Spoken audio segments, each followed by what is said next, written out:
شفتها يا سعود صدفة بعد ما مرت سنين عند قسم المختبر في وسط مشفى الجامعة.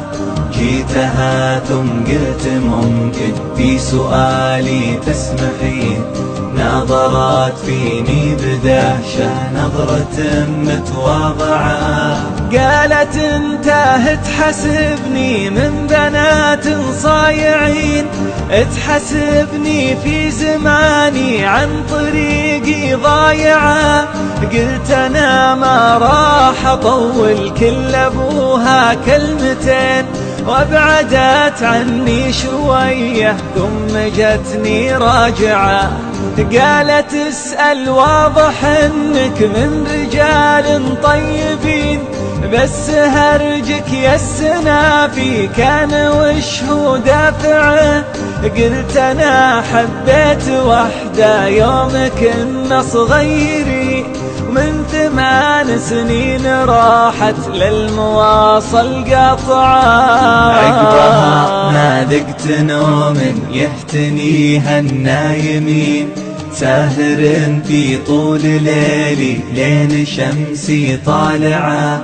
أذكر أنه فيه حبة فوق ثغره من يمين، واذكر أنه لا جرينا كن شعره تابعه. واذكر أنه عاشق فالورد ورد الياسمين، صار قلبي بالورود اللي عشقها زارعه. طابع اسمه بقلبي فيه سين وفيه عين، فيه ألف وفيه دال وسط قلبي طابعه.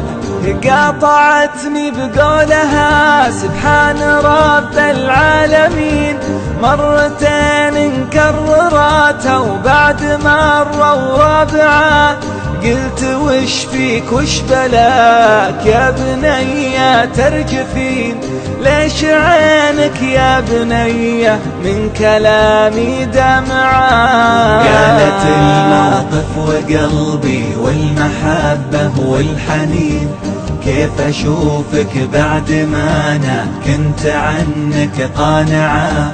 قلت أنا بسألك يمكنك تكوني تذكرين عن مواثيق ثمنها من حياتي دافعة. قالت ظروف الزمان ما تطيع العاشقين، ضيعوني غصب حبك لو هماني بايعة.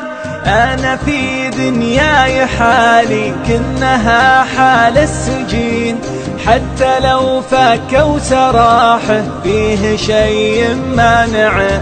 زوجوني غصب واحد وحرموني حاجتين، السعادة في زماني والحياة الرائعة. والحين أنا 3 عندي ريم وياسمين، والولد اسمه على اسمك والمشاعر جايعة. والولد اسمه على اسمك والمشاعر جايعة.